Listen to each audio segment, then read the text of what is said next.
మీ యొక్క శని భగవానుడు గురించి.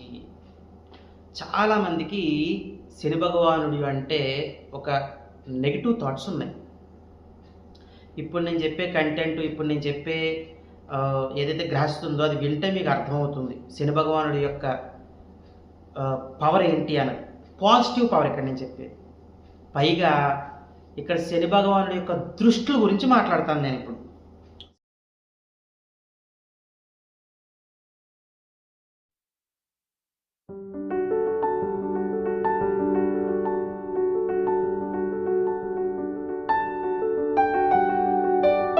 శ్రీ మాధవానంద గురుభ్యో నమః, శ్రీమాత్రే నమః. శ్రీ మాధవానంద భక్తి యూట్యూబ్ ఛానల్ ప్రేక్షకులకు నమస్కారం. ఇక ఈరోజు మనం విశేషంగా ఒక కొత్త విషయం గురించి తెలుసుకుందాము. అదేమిటి అంటే కనుక మీ యొక్క శని భగవానుడు గురించి. చాలామందికి శని భగవానుడు అంటే ఒక నెగిటివ్ థాట్స్ ఉన్నాయి. ఇప్పుడు నేను చెప్పే కంటెంట్, ఇప్పుడు నేను చెప్పే ఏదైతే గ్రహిస్తుందో అది వింటే మీకు అర్థమవుతుంది శని భగవానుడి యొక్క పవర్ ఏంటి అన్నది. పాజిటివ్ పవర్ ఇక్కడ నేను చెప్పేది. పైగా ఇక్కడ శని భగవానుడి యొక్క దృష్టిల గురించి మాట్లాడతాను నేను ఇప్పుడు. శని భగవానుడి యొక్క దృష్టిల గురించి చాలా చోట్ల విన్నాను నేను. శని భగవానుడు చూస్తున్నాడండి, వాళ్ళకి ఇంకా నష్టాలే కదండి, ఆ జాతకుడు ఇంకా నష్టపోయినట్టే కదండి, ఏదేదో చెప్తూ ఉంటారు. శని భగవానుడి యొక్క దృష్టి గురు దృష్టి కంటే కూడా పవర్ఫుల్. ఇది అర్థం చేసుకుని జ్యోతిషం మీద పట్టు ఉన్న వాళ్ళకి అర్థమవుతుంది. అర్థమైందండి? గురు దృష్టి చాలా మంచిది, నేను కాదు అంటలేదు, కానీ గురు దృష్టి కంటే పవర్ఫుల్ శని భగవానుడి యొక్క దృష్టి. ఆయన దృష్టితోటి సక్సెస్ ఇచ్చారనుకోండి, గురు దృష్టి కూడా ఎందుకు పనిచేది? ఆ సక్సెస్ కంటే విపరీతంగా ఉంటుంది ఈ సక్సెస్. గురు దృష్టి మంచిది అంతే, ఆ గురు దృష్టి పడడం వల్ల మంచి ఫలితాలు ఉంటాయి. కానీ శని భగవానుడి యొక్క దృష్టి పడింది అనుకోండి, సక్సెస్ రేటు పీక్స్లో ఉంటుంది. మరి ఇప్పుడు నేను చెప్పే కంటెంట్ ఏంటంటే శని భగవానుడి యొక్క దృష్టి అసలు ఎలా ఉండాలి, ఎక్కడ ఉండాలి, ఎలా ఉంటే వాళ్ళకు అద్భుత ఫలితాలు కలుగుతాయి అన్న అంశాలు ఒక్కొక్కటి ఇప్పుడు మనం తెలుసుకుందాము. ముఖ్యంగా శని భగవానుడి యొక్క దృష్టి ఏంటి? స్పెషల్ ఆస్పెక్ట్స్ ఉంటాయండి ఆయనకి. 3, 7, 10 దృష్టిలతో చూస్తూ ఉంటారు ఆయన. ఇది అందరికీ తెలిసిందే. చాలామందికి తృతీయ దృష్టితో చూస్తున్నారండి శని భగవానుడు, మాకు ఇంకా ఇది ఇబ్బందే కదండి. లేదా సప్తమ దృష్టితో చూస్తున్నారండి, ఇది ఇబ్బందే కదండి. రాజ్య దృష్టితో చూస్తున్నారండి, ఇది ఇబ్బందే కదండి అని సింపుల్గా చెప్పేస్తూ ఉంటారు. ఇప్పుడు అలా సింపుల్గా చెప్పేయద్దండి. ఇప్పుడు నేను చెప్పినట్టు మీకు ఉంటే కనుక మీ శని భగవానుడు కొన్ని రాశులను చూసినప్పుడు అది ఏ దృష్టితో చూస్తున్నా, స్పెషల్ ఆస్పెక్ట్స్ అయితే ఇంకా పవర్ ఎక్కువ ఉంటుంది. సప్తమ దృష్టి కూడా ఉంటుంది, ఉండదు అని నేను చెప్పను. దృష్టి అంటే దృష్టే ఇంకా. కానీ స్పెషల్ ఆస్పెక్ట్స్ ఉంటాయి కాబట్టి ఒక గ్రహానికి స్పెషల్ ఆస్పెక్ట్స్ కొంచెం ఎక్కువగా పనిచేస్తూ ఉంటాయి. అలా శని భగవానుడికి స్పెషల్ ఆస్పెక్ట్స్ ఉన్నాయి కాబట్టి ఆ స్పెషల్ ఆస్పెక్ట్స్ కొంచెం ఎక్కువగా పనిచేస్తూ ఉంటాయి. ముఖ్యంగా శని భగవానుడు ఎప్పుడూ కూడా ఆయన దృష్టి ఏ రాశుల మీద బాగా పనిచేస్తుంది అంటే నేను సోదంతా చెప్పకుండా టక్మన్ పాయింట్ చెప్పేస్తాను. ఇప్పుడు జలతత్వ రాశుల మీద శని భగవానుడి యొక్క దృష్టి చాలా బలంగా పనిచేస్తుంది. జలతత్వ రాశుల మీద శని భగవానుడి యొక్క దృష్టి బాగా పనిచేస్తుంది. ఎందుకండి జలతత్వ రాశులనే తీసుకున్నారు మీరు? సింపుల్ పాయింట్, ఇది టక్మని చెప్పేయచ్చు ఒక్క సెకండ్లో ఆలోచించుకుంటే. శని భగవానుడి యొక్క నక్షత్రాలు ఏమిటి? పుష్యమి, అనురాధ, ఉత్తర భాద్ర, అంతే కదా. ఇవి ఏ రాశుల్లో ఉంటాయో చూడండి. పుష్యమి నక్షత్రం 4 పాదాలు వచ్చి కర్కాటక రాశిలో, తర్వాత అనురాధ 4 పాదాలు వచ్చి వృశ్చిక రాశిలో, తర్వాత ఉత్తరాభాద్ర 4 పాదాలు వచ్చి మీనరాశిలో. శని భగవానుడి యొక్క నక్షత్రాలు 4 పాదాలు ఒక రాశిలోనే ఉంటాయి. చాలా సింపుల్ ఇది. శని భగవానుడు వర్గాల యొక్క గ్రహాల యొక్క నక్షత్రాలన్నీ కూడా ఒక రాశిలోనే ఉంటాయండి. అది వేరేగా చెప్తాను నేను, ఈజీగా ఉండడానికి, మీకు అర్థం అవ్వడానికి, అప్పుడు కన్ఫ్యూజ్ అవ్వరు.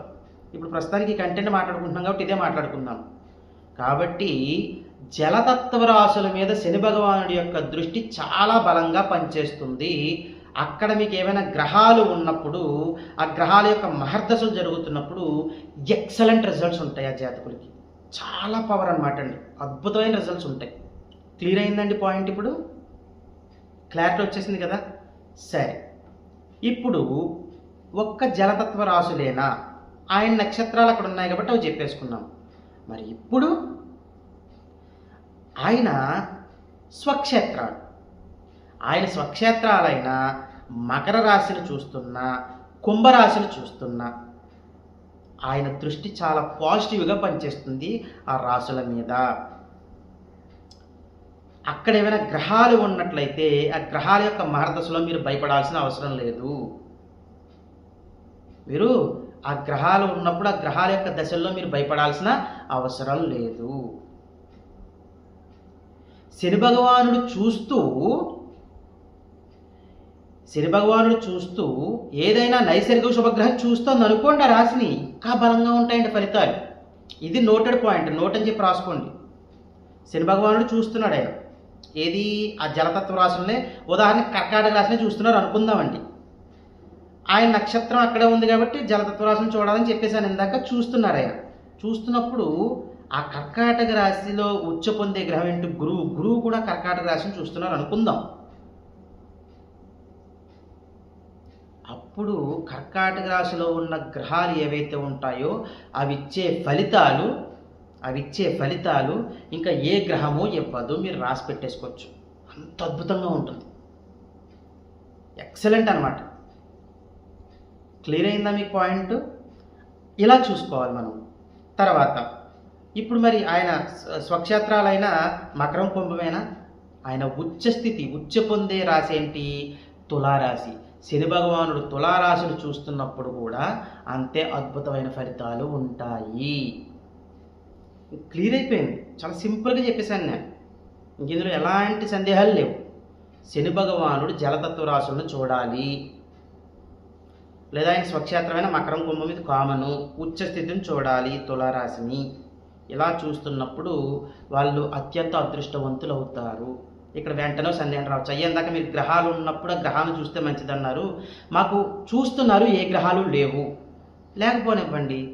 ఇప్పుడు ఉదాహరణకి ఏ రాశిని చూస్తున్నారు? ఇప్పుడు నేను చెప్పినట్టు ఏదో ఒక రాశి తీసుకోండి. వృశ్చిక రాశిని చూస్తున్నారు అనుకుందాం శని భగవానుడు, లేదా మీన రాశిని చూస్తున్నారు అనుకుందాం, లేదా కర్కాటక రాశిని జలతత్వ రాశిని చూస్తున్నారు అనుకుందాం. అందులో గ్రహాలు లేవు మీకు. ఆ రాశ్యాధిపతులు ఎవరో తీసుకోండి. ఈ రాశ్యాధిపతులు మీకు లగ్న పంచమ భాగ్యాల్లో ఉన్న లేదు 1, 4, 7, 10 స్థానాల్లో ఉన్న, ధనలాభ స్థానాల్లో ఉన్న చాలా అద్భుత ఫలితాలు కలుగుతాయి. అప్పుడు ఆ రాశ్యాధిపతి చాలా కీలకము. అప్పుడు లగ్నంతో ఆ రాశ్యాధిపతి ఎలా ఉండాలి? రాశ్యాధిపతి లగ్నంలో ఉన్న, ధనస్థానంలో ఉన్న, చతుర్థ స్థానంలో ఉన్న, పంచమ స్థానంలో ఉన్న, సప్తమ స్థానంలో ఉన్న, భాగ్యస్థానంలో ఉన్న, రాజ్యస్థానంలో ఉన్న, లాభస్థానంలో ఉన్న ఎక్సలెంట్ ఫలితాలను ఇస్తుంది ఆ గ్రహము. అదే శని భగవానుడు చూస్తున్నప్పుడు ఆ రాశిలో గ్రహం ఉందనుకోండి, ఏదైనా గ్రహం ఉందనుకోండి, గొడవే లేదు. ఆ గ్రహం యొక్క మహర్దశి అద్భుతంగా ఇస్తుంది ఫలితాన్ని. ఆ దశ ఇంకా మీరు చెప్పక్కర్లేదనమాట, అంత ఎక్సలెంట్గా ఉంటుంది. అంతే సింపుల్. ఇక్కడ శని భగవానుడు యొక్క దృష్టి అనగానే కంగారు పడిపోతూ ఉంటారు చాలామంది. అమ్మో శని భగవానుడు చూస్తున్నాడు, ఇంకేముంది, ఇంకా స్మాష్ అయిపోయింది నీ జీవితం అని చెప్పేస్తూ ఉంటారు సింపుల్గా. అలా చెప్పేది ఎవరు కూడా. క్యాలిక్యులేట్ చేసుకోండి, నేర్చుకుని దాన్ని ఆచరణలో పెట్టండి, మీకు క్లారిటీ వస్తుంది. ఇప్పుడు నేను చెప్పినట్టు మీ జాతక చక్రంలో ఉంటే మీరు అదృష్టవంతులు. ఇక మీ జాతక చక్రంలో ఇప్పుడు నేను చెప్పినట్టుగా ఉంటూ ఏదైనా గ్రహాన్ని చూస్తున్నారు, ఆ రాశిలో ఉన్న గ్రహాన్ని చూస్తున్నారు, కానీ ఆ గ్రహం యొక్క మహర్దశ జరుగుతోంది, మీకు అనుకూలమైన వాతావరణం రావట్లేదు. లేదు ఒక రాశిని చూస్తున్నారు శని భగవానుడు, ఆ రాశ్యాధిపతి దశ జరుగుతోంది, అనుకూలమైన వాతావరణం లేదు, ఇబ్బందులు ఉన్నాయి అని ఎవరైతే అనుకుంటున్నారో, ఇబ్బందులు తెలిసిపోతూ ఉంటాయి కదా మీ జాతకంలో మీకు. అలాంటి జాతకులు చేసుకోవాల్సిన పరిహారాల దగ్గరికి వచ్చినట్లయితే చాలా చాలా ముఖ్యమండి ఈ పరిహారం చేసుకోవడం అనేది. ఎందుకంటే మీకు ఇలా ఉన్నా కూడా అదృష్టం కలగట్లేదు అంటే శని భగవానుడి యొక్క అనుకూలతలు మీరు పొందలేకపోతున్నారు. అది పొందలేకపోతున్నప్పుడు పరిహారం కంపల్సరీ చేసుకోవాలి. ఏమిటి ఆ పరిహారము అంటే కనుక మీరు యథాశక్తిగా ప్రతి శనివారము కూడా ఇంటి వద్దనే కూర్చొని సుందరకాండ పారాయణ చదవడానికి ట్రై చేయండి. మీరు చదవలేరు అనుకుంటే వినడానికి ట్రై చేయండి. సుందరకాండ పారాయణ విన్న తర్వాత, వినేసిన తర్వాత మీరు చేయాల్సింది ఏమిటి అంటే కనుక, ఒక 3 తమలపాకులు తీసుకుని, ఇంట్లోనే 3 తమలపాకులు తీసుకుని సింధూరంతో శ్రీరామ అని చెప్పి రాసి, ఆంజనేయ స్వామి వారి పటాన్ని ఒకటి తీసుకుని పటం దగ్గర పెట్టేసేయండి. ఆయన పాదాలు పటం దగ్గర కింద పెట్టేసేయండి. సుందరకాండ పారాయణ అవ్వగానే ఈ 3 తమలపాకుల మీద శ్రీరామ అని చెప్పి సింధూరంతో రాసి అక్కడ పెట్టేసేయండి. ఇలా ప్రతి శనివారము చెయ్యండి. ఎన్ని శనివారాలు చెయ్యాలండి ఇలా అంటే 14 శనివారాలు చెయ్యాలి. 14 శనివారాలు చెయ్యాలి. ఇలా చేస్తూ ఉండడం వలన శని భగవాను యొక్క దృష్టి చాలా పాజిటివ్గా పనిచేస్తుంది. మీకు చాలా మంచి ఫలితాలు కలుగుతాయని చెప్పుకోవచ్చు. ఇవన్నీ చేసుకుంటూ మీరు సంఘంలోనూ సమాజంలోనూ మంచి పేరు సంపాదించుకుంటూ మీ కుటుంబ సభ్యులతో సుఖశాంతులతో జీవించాలని కోరుకుంటూ, సర్వే జనా సుఖినో భవంతు. శుభం.